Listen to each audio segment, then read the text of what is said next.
Hello ji experience, welcome to Eduport. ഇന്നത്തെ വീഡിയോയിൽ നമ്മൾ നോക്കാൻ പോകുന്നത് കഴിഞ്ഞ വർഷത്തെ ജെഇ മെയിൻസ് എഴുതി, അതായത് 2024 ജെഇ മെയിൻസ് എഴുതി നിങ്ങൾക്ക് NIT കാലിക്കറ്റിലെ ഡിഫറെൻറ്റ് ബ്രാഞ്ചസിലേക്ക് അഡ്മിഷൻ കിട്ടണമെങ്കിൽ നിങ്ങൾക്ക് മിനിമം എത്രത്തോളം റാങ്ക് വേണം എന്നതിനെക്കുറിച്ചാണ്. ഓക്കെ, സോ അതായത് ഓപ്പണിംഗ് റാങ്കിനെ കുറിച്ചും ക്ലോസിംഗ് റാങ്കിനെ കുറിച്ചും ഇന്നത്തെ വീഡിയോയിൽ നമ്മൾ ഡിസ്കസ് ചെയ്യുന്നുണ്ട്. ആൻഡ് നമുക്ക് ഓരോ ബ്രാഞ്ചസിൻ്റെ ആയിട്ട് എടുത്തു നോക്കാം. സോ നമ്മൾ ആദ്യം സ്റ്റാർട്ട് ചെയ്യുന്നത് ബയോടെക്കിലാണ്. സോ ബയോടെക്നോളജിയിലാണ് നമ്മൾ സ്റ്റാർട്ട് ചെയ്യാൻ പോകുന്നത്. ഓക്കെ, സോ നമ്മൾ ഹോം സ്റ്റേറ്റ് മാത്രമാണ് നമ്മൾ ഡിസ്കസ് ചെയ്യുന്നുള്ളൂ, അതർ സ്റ്റേറ്റിനെ കുറിച്ച് നമ്മൾ ഡിസ്കസ് ചെയ്യുന്നില്ല. ഓക്കെ, ഒപ്പം തന്നെ നിങ്ങൾ കഴിഞ്ഞ വീഡിയോ കാണാത്തവരുണ്ടെങ്കിൽ ആ വീഡിയോയിൽ നമ്മൾ റിസർവേഷൻ പോളിസിയെ കുറിച്ച് തുടക്കത്തിൽ പറയുന്നുണ്ട്. ഓക്കെ, അപ്പോൾ നിങ്ങൾക്ക് ഒരു റിസർവേഷൻ പോളിസിയുടെ ഒരു ഐഡിയയെക്കുറിച്ച് ആ വീഡിയോയിൽ പറയുന്നുണ്ട്. അപ്പോൾ നിങ്ങൾക്ക് അത് പോയി നോക്കിയാൽ മതി. ഓക്കെ, ഇപ്പോൾ നമ്മൾ നോക്കാൻ പോകുന്നത് ഹോം സ്റ്റേറ്റ് കോട്ടയിലെ ഓരോ കാറ്റഗറി വൈസ് ക്ലോസിംഗ് റാങ്കും ഓപ്പണിംഗ് റാങ്കും ആണ്. ഓക്കെ, സോ ഓപ്പൺ റാങ്കിൽ, അതായത് ജനറൽ കാറ്റഗറിയിൽ നിങ്ങൾക്ക് കഴിഞ്ഞ വർഷം ജെഇ മെയിൻസ് എഴുതിയ കുട്ടികൾക്ക് ഓപ്പണിംഗ് റാങ്ക് വന്നിട്ടുണ്ടായിരുന്നത് 24,573 ആയിരുന്നു. ഓക്കെ, അതുപോലെ ക്ലോസിംഗ് റാങ്ക് വന്നിട്ടുണ്ടായിരുന്നത് 33,833 ആയിരുന്നു. ഓക്കെ, സോ ഇതാണ് ജനറൽ കാറ്റഗറിയിൽ ജെഇ മെയിൻസ് എഴുതിയ കുട്ടിയെ സംബന്ധിച്ച് ഓപ്പണിംഗ് റാങ്കും ക്ലോസിംഗ് റാങ്കും വന്നിട്ടുണ്ടായിരുന്നത് എന്തിനു വേണ്ടിയിട്ട്? ബയോടെക്നോളജി കിട്ടാൻ വേണ്ടിയിട്ട്. ഓക്കെ, ഇനി അത് ഫീമെയിൽ ഓൺലി ആണെങ്കിൽ അത് 20,088 25,091 ഓക്കെ, സോ ഇനി എക്കണോമിക്കലി വീക്ക് സെക്ഷൻ ആണെങ്കിൽ അത് 21,444 26,933 ആയിരുന്നു. ഒപ്പം തന്നെ ഇനി OBC NCL കുറേ ആൾക്കാർ ചോദിച്ചിട്ടുണ്ടായിരുന്നു. OBC NCLന്റെ വെയിറ്റേജ് ലിസ്റ്റ് എത്രയാണ്, അതുപോലെ ഓപ്പണിംഗ് ആൻഡ് ക്ലോസിംഗ് റാങ്ക് എത്രയായിരുന്നു എന്നുള്ളത്. ഓക്കെ, അടുത്തത് OBC NCL. കഴിഞ്ഞ തവണയും കുറേ കുട്ടികൾ ചോദിച്ചിട്ടുണ്ടായിരുന്നു OBC കാറ്റഗറി വെയിറ്റേജ് ലിസ്റ്റ് എത്രയാണെന്നുള്ളത്. നമുക്ക് നോക്കി നോക്കാം. സോ ഓപ്പണിംഗ് റാങ്ക് എന്ന് പറഞ്ഞിട്ടുണ്ടെങ്കിൽ 9,226 ആണ്. ആൻഡ് ക്ലോസിംഗ് റാങ്ക് എന്ന് പറഞ്ഞാൽ 10,384 ആണ്. ഓക്കെ, ഇത് മൊത്തം റാങ്കിൻ്റെ അല്ല, OBC NCL നോൺ ക്രീമി ലെയറിന് വേണ്ടിയിട്ട് സെപ്പറേറ്റ് തന്നെ ഒരു റാങ്ക് ലിസ്റ്റ് ഉണ്ട്. സോ അതിൽ ഓപ്പണിംഗ് റാങ്ക് എന്ന് പറഞ്ഞിട്ടുണ്ടായിരുന്നത് ഓൾ ഇന്ത്യ 9,226 ആയിരുന്നു. ആൻഡ് ക്ലോസിംഗ് റാങ്ക് എന്ന് പറഞ്ഞിട്ടുണ്ടെങ്കിൽ 10,384. ഓക്കെ, ഇനി അതിൽ തന്നെ ഫീമെയിൽ ഓൺലി ആണെങ്കിൽ 9,938 9,938. ഓക്കെ, സോ ആ ഒരു പെർട്ടിക്കുലർ റാങ്കിലുള്ള ആൾ മാത്രമേ അപ്ലൈ ചെയ്തിട്ടുള്ളൂ. ആൻഡ് ഇനി PWD, അത് OBC NCL PWDയിൽ പോയിട്ടുണ്ടായിരുന്നു. 842 റാങ്ക് വന്ന ആളാണ്. അതുപോലെ തന്നെ നമ്മൾ SC ST കാറ്റഗറി കൂടി നോക്കി വെക്കാം. SCയുടെ കേസിൽ എടുത്ത് നോക്കുകയാണെങ്കിൽ 3,620, അതായത് SC കാറ്റഗറിയുടെ മൊത്തം ലിസ്റ്റ് റാങ്ക് ലിസ്റ്റിൽ 3,620 ഓൾ ഇന്ത്യ കിട്ടിയ ആൾ എന്ത് ചെയ്തിട്ടുണ്ട്? ഇവിടെ ബയോടെക് എടുത്തിട്ടുണ്ട്. ഒപ്പം തന്നെ അതിൻ്റെ ക്ലോസിംഗ് റാങ്ക് വന്നിട്ടുണ്ടായിരുന്നത് 8,518 ആയിരുന്നു. ഓക്കെ, സോ ഫീമെയിൽ ഓൺലി ഉണ്ട്. അതുപോലെ ഇനി ST എടുത്തിട്ടുണ്ടെങ്കിൽ അത് 3,350 ആയിരുന്നു. ഓക്കെ, അതുപോലെ ക്ലോസിംഗ് റാങ്ക് എന്ന് പറഞ്ഞു ഒറ്റ ഒരാളെ വന്നിട്ടുള്ളായിരുന്നു. Okay, opening and closing rank 3,350 ഒരാളെ നോക്കിയിട്ടില്ലായിരുന്നു. ഓക്കെ, സോ ഇതാണ് ബയോടെക്നോളജിയുടെ കഴിഞ്ഞ വർഷത്തെ ഓപ്പണിംഗ് ആൻഡ് ക്ലോസിംഗ് റാങ്ക്. ഓക്കെ, നമുക്ക് അടുത്ത ഡിപ്പാർട്ട്മെന്റിലേക്ക് പോയി നോക്കാം. Chemical engineering. കഴിഞ്ഞ വർഷം ഓൾ ഇന്ത്യ 20,523 ആയിരുന്നു ജനറൽ കാറ്റഗറിയിൽ ഓപ്പണിംഗ് റാങ്ക് എന്ന് പറഞ്ഞിട്ടുണ്ടായിരുന്നത്. അതുപോലെ ക്ലോസിംഗ് റാങ്ക് എന്ന് പറഞ്ഞിട്ടുണ്ടായിരുന്നത് 30,971 ആയിരുന്നു. ഓക്കെ, ഇനി ഫീമെയിൽ ഓൺലി ഉണ്ട് 24,376 ടു 26,342. ഓക്കെ, ഇനി PWD കേസിൽ നോക്കുകയാണെങ്കിൽ 584 ആയിരുന്നു ഓപ്പണിങ്. ഓക്കെ, സോ ഒരാളാണ് അതിലുണ്ടായിട്ടുണ്ടായിരുന്നത്, 584. ഇനി എക്കണോമിക്കലി വീക്ക് സെക്ഷൻ്റെ എടുക്കുകയാണെങ്കിൽ 11,102 മുതൽ ക്ലോസിംഗ് റാങ്ക് വന്നിട്ടുണ്ടായിരുന്നു 39,158 ആയിരുന്നു. ഓക്കെ, ആൻഡ് OBC NCL നോക്കിയിട്ടുണ്ടെങ്കിൽ 8,257 ആയിരുന്നു കഴിഞ്ഞ കാലത്ത് ഓപ്പണിംഗ് റാങ്ക് എന്ന് പറഞ്ഞിട്ടുണ്ടായിരുന്നത്. ആൻഡ് ക്ലോസിംഗ് റാങ്ക് എന്ന് പറഞ്ഞിട്ടുണ്ടെങ്കിൽ 9,698 ആയിരുന്നു. ഓക്കെ, ഇനി നമ്മൾ SC കാറ്റഗറിയിലേക്ക് പോവാണ്. SC കാറ്റഗറിയിലേക്ക് പോവുകയാണെങ്കിൽ അത് 14,570 ആയിരുന്നു ഓപ്പണിംഗ് റാങ്ക് എന്ന് പറഞ്ഞിട്ടുണ്ടായിരുന്നു. ഓക്കെ, ആൻഡ് ക്ലോസിംഗ് റാങ്ക് എന്ന് പറഞ്ഞിട്ടുണ്ടെങ്കിൽ 16,599 ആയിരുന്നു. ആൻഡ് ഇനി ST കാറ്റഗറിയിലേക്ക് പോവുകയാണെങ്കിൽ 1,517 ആയിരുന്നു ഓപ്പണിംഗ് റാങ്ക് എന്ന് പറഞ്ഞിട്ടുണ്ടെങ്കിൽ ക്ലോസിംഗ് റാങ്ക് എന്ന് പറഞ്ഞിട്ടുണ്ടെങ്കിൽ 14,733 ആയിരുന്നു. സോ നിങ്ങൾ ഈ SC കാറ്റഗറിയുടെ ഓപ്പണിംഗ് കണ്ടോ? സോ അത്രയും ഒരു റാങ്ക് കിട്ടിയിട്ടുണ്ടെങ്കിലും നിങ്ങൾക്ക് എന്ത് ചെയ്യാൻ പറ്റും? SC കാറ്റഗറിയിൽ ഉൾപ്പെടുന്ന ഒരാൾക്ക് കഴിഞ്ഞ വർഷം മാർക്ക് പ്രകാരം നിങ്ങൾക്ക് NIT കാലിക്കറ്റിൽ കെമിക്കൽ എഞ്ചിനീയറിംഗിൽ അഡ്മിഷൻ പോസിബിൾ ആയിരുന്നു. സോ ഇതാണ് മൊത്തത്തിലുള്ള കെമിക്കൽ എഞ്ചിനീയറിംഗിൻ്റെ ഒരു ഡാറ്റ എന്ന് പറഞ്ഞത് കഴിഞ്ഞ വർഷത്തെ. നിങ്ങൾക്ക് ഏതാണോ ഇഷ്ടമുള്ള ബ്രാഞ്ച്, ആ ഒരു പെർട്ടിക്കുലർ ബ്രാഞ്ചിൻ്റെ വീഡിയോ എത്തുമ്പോൾ നിങ്ങൾക്ക് വീഡിയോ പോസ് ചെയ്യും. മൊത്തത്തിൽ നിങ്ങൾക്ക് ഒരു അനാലിസിസ് നടത്താൻ സാധിക്കുന്നതാണ്. ഓക്കെ, അപ്പോൾ ഞാൻ എല്ലാ ബ്രാഞ്ചും പറഞ്ഞു പോവുകയാണെന്നുള്ളൂ. ഓക്കെ, നമുക്ക് അടുത്ത ബ്രാഞ്ചിലേക്ക് പോയേക്കാം. സിവിൽ എഞ്ചിനീയറിംഗ് ആണ്. സോ സിവിൽ എഞ്ചിനീയറിംഗിന് കഴിഞ്ഞ വർഷത്തെ ജനറൽ സ്റ്റാർട്ടിംഗ് റാങ്ക് എന്ന് പറഞ്ഞാൽ 19,508 ആയിരുന്നു. ഓക്കെ, ആൻഡ് ക്ലോസിംഗ് റാങ്ക് എന്ന് പറഞ്ഞിട്ടുണ്ടെങ്കിൽ 39,074. ഓക്കെ, ഇനി EWSന്റെ കേസ് എടുക്കുകയാണെങ്കിൽ അത് 35,637 ഓപ്പണിങ്ങും 50,088 ക്ലോസിംഗും ആയിട്ട് വന്നിട്ടുണ്ടായിരുന്നത്. ഓക്കെ, ഇനി അതുപോലെ നമ്മൾ മെയിൻ ആൾക്കാരെ നോക്കുകയാണെങ്കിൽ OBC NCL അത് 10,915 ഓപ്പണിംഗ് റാങ്ക് എന്ന് പറഞ്ഞിട്ടുണ്ടായിരുന്നത്. 12,670 അത് ക്ലോസിംഗ് റാങ്ക് ഉണ്ടായിട്ടുണ്ടായിരുന്നത്. ഓക്കെ. പിന്നെ SC കാറ്റഗറിയിൽ നോക്കുകയാണെങ്കിൽ അത് 11,904 ആൻഡ് ക്ലോസിംഗ് റാങ്ക് എന്ന് പറഞ്ഞിട്ടുണ്ടായിരുന്നത് 17,115. ഇനി അതുപോലെ STയിലേക്ക് നോക്കുകയാണെങ്കിൽ അത് 9,295 ആൻഡ് ക്ലോസിംഗ് റാങ്ക് എന്ന് പറയുന്നത് 15,518. ഓക്കെ.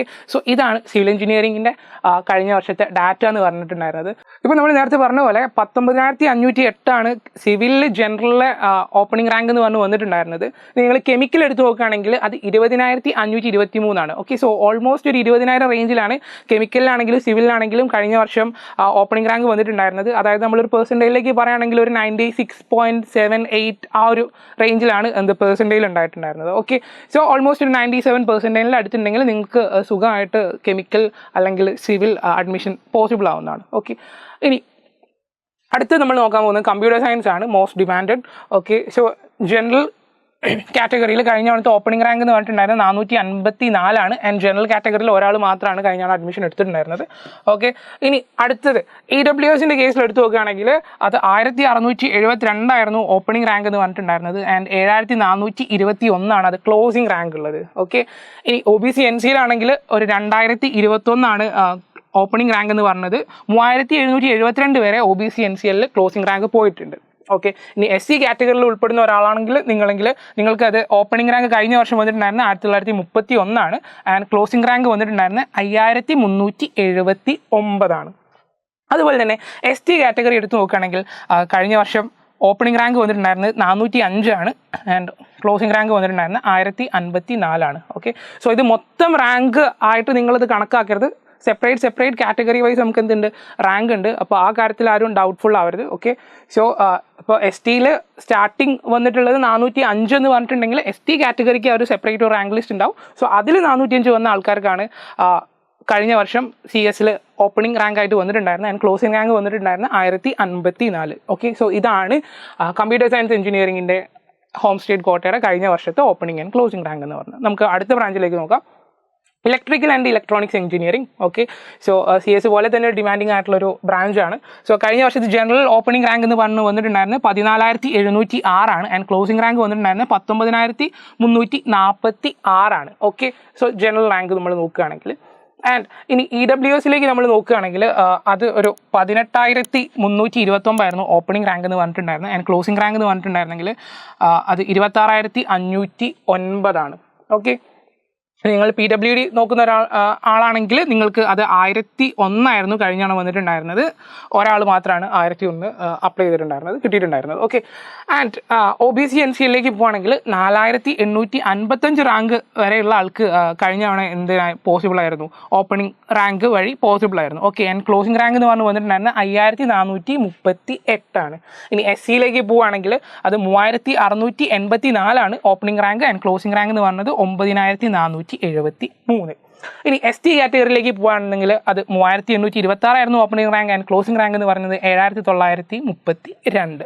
സോ ഇതാണ് electrical and electronics engineering. Okay. So നമുക്ക് അടുത്ത ബ്രാഞ്ചിലേക്ക് പോവാം. Electronics and communication. സോ ECയിലേക്കാണ് നമ്മൾ അടുത്ത് പോകാൻ നോക്കുന്നത്. സോ ECയിൽ ഓപ്പണിംഗ് റാങ്ക് എന്ന് പറഞ്ഞു വന്നിട്ടുണ്ടായിരുന്നത് 9,245 ആൻഡ് ക്ലോസിംഗ് റാങ്ക് ജനറൽ വന്നിട്ടുണ്ടായിരുന്നത് 14,668.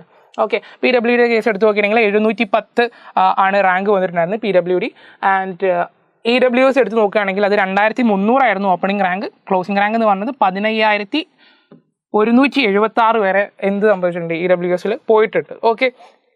ഇനി OBC NCയിൽ എടുത്ത് നോക്കുകയാണെങ്കിൽ 3,784 ഓപ്പണിംഗ് റാങ്ക് വന്നിട്ടുണ്ടായിരുന്നത് 4,627 ക്ലോസിംഗ് റാങ്ക് വന്നിട്ടുണ്ട്. SC ആണെങ്കിൽ അത് 5,475 ഓപ്പണിംഗ് റാങ്കും 6,563 ക്ലോസിംഗ് റാങ്ക് വന്നിട്ടുണ്ട്. ഇനി ST കാറ്റഗറി ആകുമ്പോൾ അത് 1,139 ഓപ്പണിംഗ് റാങ്കും 2,820 ക്ലോസിംഗ് റാങ്കും വന്നിട്ടുണ്ട്. ഓക്കെ. നമുക്ക് EC കഴിഞ്ഞിട്ടുണ്ടെങ്കിൽ അടുത്ത ബ്രാഞ്ച് നോക്കാം. Engineering physics. Okay, so engineering ഫിസിക്സിന് ഡ്രീം ചെയ്യുന്ന ആൾക്കാർക്ക് നമുക്ക് നോക്കിയൊക്കെ ഓപ്പണിംഗ് ആൻഡ് ക്ലോസിംഗ് റാങ്ക് കഴിഞ്ഞ വർഷം എന്താ വന്നിട്ടുണ്ടായിരുന്നത്. ജനറൽ കാറ്റഗറിയിലാണെങ്കിൽ അത് 15,140 ആയിരുന്നു ഓപ്പണിംഗ് റാങ്ക് ആൻഡ് 25,540 ആയിരുന്നു ക്ലോസിംഗ് റാങ്ക്. ഓക്കെ, ഇനി അതുപോലെ PWDയുടെ കേസിൽ ഒന്ന് വന്നിട്ടുണ്ട്, 1021 ഓൾ ഇന്ത്യ റാങ്ക് വന്ന ആൾക്ക് അഡ്മിഷൻ പോസിബിൾ ആയിട്ടുണ്ട്. ആൻഡ് ഇനി OBC NCL എടുക്കുകയാണെങ്കിൽ 6,732 ആയിരുന്നു OBC NCL ഓപ്പണിംഗ് റാങ്ക് എന്ന് പറഞ്ഞത്. ഇനി 7,887 വരെ ക്ലോസിംഗ് റാങ്ക് പോയിട്ടുണ്ട്. ഓക്കെ, ഇനി നമ്മൾ SC കാറ്റഗറിയിൽ എടുത്ത് നോക്കുകയാണെങ്കിൽ അത് 5,993 ആയിരുന്നു ഓപ്പണിംഗ് റാങ്ക് വന്നിട്ടുണ്ടായിരുന്നത്. 9,310 വരെ അത് ക്ലോസിംഗ് റാങ്കിലേക്ക് പോയിട്ടുണ്ട്. ഓക്കെ, ST കാറ്റഗറി ആണെങ്കിൽ അത് 6,952 ആയിരുന്നു ഓപ്പണിംഗ് റാങ്ക്. ഒരാൾ മാത്രമാണ് ST കാറ്റഗറി ത്രൂ അഡ്മിഷൻ എടുത്തിട്ടുണ്ടായിരുന്നത് എഞ്ചിനീയറിംഗ് ഫിസിക്സിൽ കഴിഞ്ഞ വർഷം. ഓക്കെ, അടുത്ത ഡിപ്പാർട്ട്മെൻറ്റ് നോക്കാം. Material science and engineering MSc general കാറ്റഗറിയിൽ 29,728 ഓപ്പണിംഗ് റാങ്ക് വന്നിട്ടുണ്ട് ആൻഡ് 35,962 വരെ ക്ലോസിംഗ് റാങ്കും വന്നിട്ടുണ്ട്. ഓക്കെ, ആൻഡ് ഇനി നമ്മൾ PWD ജനറൽ കേസിൽ എടുത്തു നോക്കുകയാണെങ്കിൽ 1,112 ആണ് അഡ്മിഷൻ എടുത്തിട്ടുണ്ടായിരുന്നത്. ആ റാങ്ക് വന്ന ആളായിരുന്നു അഡ്മിഷൻ എടുത്തിട്ടുണ്ടായിരുന്നത്. EWS പോവുകയാണെങ്കിൽ 24,959 ആയിരുന്നു അഡ്മിഷൻ എടുത്തിട്ടുണ്ടായിരുന്നത്. സോ ഓൾ ഇന്ത്യ EWSൽ 24,959 വന്ന ആൾക്ക് വരെ MSc NIT കാലിക്കറ്റിൽ കഴിഞ്ഞ വർഷം അഡ്മിഷൻ പോസിബിൾ ആയിട്ടുണ്ട്. ഓക്കെ, ഇനി OBCയുടെ കേസ് വരികയാണെങ്കിൽ OBC 9,926 ആയിരുന്നു ഓപ്പണിംഗ് റാങ്ക് എന്ന് പറഞ്ഞു വന്നിട്ടുണ്ടായിരുന്നത് ആൻഡ് ക്ലോസിംഗ് റാങ്ക് വന്നത് 12,476 ആയിരുന്നു. ഓക്കെ, ഇനി ST കാറ്റഗറി എടുത്ത് നോക്കുകയാണെങ്കിൽ 28,551, അതായത് ഓൾ ഇന്ത്യ റാങ്ക് 28,551 ST കാറ്റഗറിയിൽ കിട്ടിയ കുട്ടിക്ക് വരെ MScയിൽ കഴിഞ്ഞ വർഷം NIT കാലിക്കറ്റിൽ അഡ്മിഷൻ പോസിബിൾ ആയിട്ടുണ്ട്. ഓക്കെ, സോ നിങ്ങളുടെ പെർസെൻറ്റേജിൽ നിങ്ങൾ കുറവാണെങ്കിലും നിങ്ങൾക്ക് കൺസിഡർ ചെയ്യാൻ പറ്റുന്ന ഒരു ബ്രാഞ്ചാണ് NIT കാലിക്കറ്റിലെ material science engineering. Okay, so അടുത്ത ബ്രാഞ്ചിലേക്ക് പോവാം, mechanical engineering. Okay, so mechanical engineering നമുക്ക് നോക്കി നോക്കാം. കഴിഞ്ഞ വർഷത്തെ ഓപ്പണിംഗ് റാങ്ക് എന്ന് പറഞ്ഞു വന്നിട്ടുണ്ടായിരുന്നത് 10,383 ആയിരുന്നു ആൻഡ് ക്ലോസിംഗ് റാങ്ക് വന്നിട്ടുണ്ടായിരുന്നത് 23,751 ആയിരുന്നു. ഓക്കെ, ആൻഡ് ഇനി EWSൻ്റെ കേസ് എടുത്ത് നോക്കുകയാണെങ്കിൽ ജനറൽ കാറ്റഗറിയിൽ 8,978 ആയിട്ട് വന്നിട്ടുണ്ടായിരുന്നു ആൻഡ് 32,056 വരെ ക്ലോസിംഗ് റാങ്കും വന്നിട്ടുണ്ടായിരുന്നു. ഓക്കെ, ഇനി OBC NCL എടുത്ത് നോക്കുകയാണെങ്കിൽ 6,002 ആയിരുന്നു opening rank and closing rank എന്ന് പറഞ്ഞു വന്നിട്ടുണ്ടായിരുന്നത് 7,728 ആയിരുന്നു. ഇനി SC കാറ്റഗറിയിലേക്ക് പോവുകയാണെങ്കിൽ അത് 8,119 ആയിരുന്നു ഓപ്പണിംഗ് റാങ്ക് എന്ന് പറഞ്ഞു വന്നിട്ടുണ്ടായിരുന്നത്.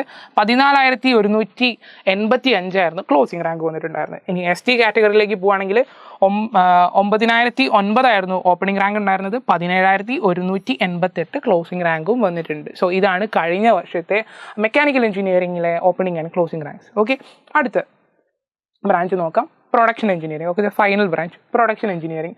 സോ പ്രൊഡക്ഷൻ എഞ്ചിനീയറിംഗ് കഴിഞ്ഞ തവണ ജനറൽ കാറ്റഗറിയിൽ ഓപ്പണിംഗ് റാങ്ക് എന്ന് പറഞ്ഞു വന്നിട്ടുണ്ടായിരുന്നു 24,508 ആണ് ആൻഡ് ക്ലോസിംഗ് റാങ്ക് 34,512 വരെ പോയിട്ടുണ്ട്. ഓക്കെ, ഇനി അതിൽ ജനറൽ കേസിൽ PWD റാങ്ക് നോക്കുകയാണെങ്കിൽ 2,499 കിട്ടിയ കുട്ടിക്കും പ്രൊഡക്ഷൻ എഞ്ചിനീയറിംഗ് പോസിബിൾ ആയിട്ടുണ്ട് NIT കാലിക്കറ്റിൽ. ഇനി EWS കേസ് എടുത്ത് നോക്കുകയാണെങ്കിൽ 41,504 EWS കാറ്റഗറിയിൽ കിട്ടിയ കുട്ടിക്ക് ഓപ്പണിംഗ് റാങ്ക് വന്നിട്ടുണ്ട്. അതുപോലെ 43,377 കിട്ടിയ കുട്ടിക്ക് അത് ക്ലോസിംഗ് റാങ്കിലേക്ക് എത്തിയിട്ടുണ്ട്. അതായത് ആ ഒരു ഇൻ ബിറ്റ്വീൻ 41,504 മുതൽ 43,377 വരെ ഓപ്പണിംഗ് ആൻഡ് ക്ലോസിംഗ് റാങ്ക് വന്നുകൊണ്ട് അത്രയും റാങ്ക് കിട്ടിയ കുട്ടികൾക്കും EWS കേസിൽ ഇവിടെ പ്രൊഡക്ഷൻ എഞ്ചിനീയറിംഗിൽ NIT കാലിക്കറ്റിൽ പോസിബിൾ ആയിട്ടുണ്ട്. Okay, and OBC NCL 11,106 OBC NCL category rank വന്ന കുട്ടിക്ക് ഓപ്പണിംഗ് റാങ്ക് ആയിട്ടും ആൻഡ് ഒപ്പം തന്നെ 12,584 അത് ക്ലോസിംഗ് റാങ്ക് ആയിട്ടും അഡ്മിഷൻ പോസിബിൾ ആയിട്ടുണ്ട്. ഓക്കെ, സോ 11,106 മുതൽ 12,584 വരെ OBC കാറ്റഗറി റാങ്കിൽ വന്ന കുട്ടിക്ക് NIT കാലിക്കറ്റിൽ കഴിഞ്ഞ വർഷം പ്രൊഡക്ഷൻ എഞ്ചിനീയറിംഗ് പോസിബിൾ ആയിട്ടുണ്ട്. ഇനി SC കാറ്റഗറിയിലേക്ക് നമ്മൾ പോവുകയാണെങ്കിൽ അത് 14,703 ആയിരുന്നു ഓപ്പണിംഗ് റാങ്ക് എന്ന് പറയുന്നത് ആൻഡ് ക്ലോസിംഗ് റാങ്ക് എന്ന് പറഞ്ഞത് 17,663 ആയിരുന്നു. ഓക്കെ, ST കാറ്റഗറി എന്ന് പറയുന്നത് 17,332 ആയിരുന്നു opening rank and closing rank 17,332. അതായത് ഒരു കുട്ടിക്ക് 17,332 കാറ്റഗറി വൈസ് റാങ്കുള്ള കുട്ടിക്ക് അഡ്മിഷൻ ST കാറ്റഗറി വൈസ് മുഖാന്തരം പ്രൊഡക്ഷൻ എഞ്ചിനീയറിംഗിൽ പോസിബിൾ ആയിട്ടുണ്ട്. ഓക്കെ, സോ ഇതാണ് നമ്മളുടെ കഴിഞ്ഞ വർഷത്തെ NIT കാലിക്കറ്റിലെ branch wise opening and closing rank എന്ന് പറഞ്ഞിട്ടുണ്ടായിരുന്നത്. സോ നിങ്ങൾക്ക് ഏതാണോ, ഞാൻ നേരത്തെ പറഞ്ഞ പോലെ നിങ്ങൾക്ക് ഏതാണോ നിങ്ങളുടെ ഡ്രീം ആയിട്ടുള്ള ഒരു NIT കാലിക്കറ്റിലെ ബ്രാഞ്ച് എന്നുള്ളത്, സോ അതൊന്ന് ഡീറ്റെയിൽഡ് ആയിട്ടുള്ള ഒരു അനാലിസിസ് നിങ്ങൾ തന്നെ ചെയ്തു നോക്കുക. സോ ആ ഒരു ഡ്രീമിലേക്ക് നിങ്ങൾ എത്തണമെങ്കിൽ നിങ്ങൾ ഇനിയുള്ള ഒരു സമയം, അതായത് നിങ്ങളുടെ ഏപ്രിൽ സെഷന് മുന്നേ ഉള്ള ഈ ഒരു സമയത്ത് നിങ്ങൾ എത്രത്തോളം വർക്ക് ചെയ്യണം എന്നുള്ളത് മനസ്സിലാക്കുക, അതിനനുസരിച്ച് പഠിക്കുക. നമ്മളുടെ കയ്യിൽ വളരെ ലിമിറ്റഡ് ആയിട്ടുള്ള ടൈമേ ഉള്ളൂ. സോ നിങ്ങൾ ഈ ഒരു സമയത്ത് നല്ല രീതിയിൽ നിങ്ങൾ വർക്ക് ചെയ്യുകയാണെങ്കിൽ നിങ്ങളുടെ ഡ്രീം നിങ്ങൾക്ക് എത്രയും പെട്ടെന്ന് തന്നെ പോസിബിൾ ആക്കാൻ പറ്റുകയാണ്. ഈ ഒരു വരുന്ന അക്കാഡമിക് ഇയറിൽ നിങ്ങൾക്ക് NIT കാലിക്കറ്റിൽ നിങ്ങൾക്ക് അവിടെ നിങ്ങൾ വിചാരിച്ച് ഡ്രീം ചെയ്തിട്ടുള്ള ഒരു ബ്രാഞ്ചും പോസിബിൾ ആവുന്നതാണ്. ഓക്കെ, സോ ഈ ഒരു സമയം നല്ല രീതിയിൽ തന്നെ യൂട്ടിലൈസ് ചെയ്യുക. All the very best.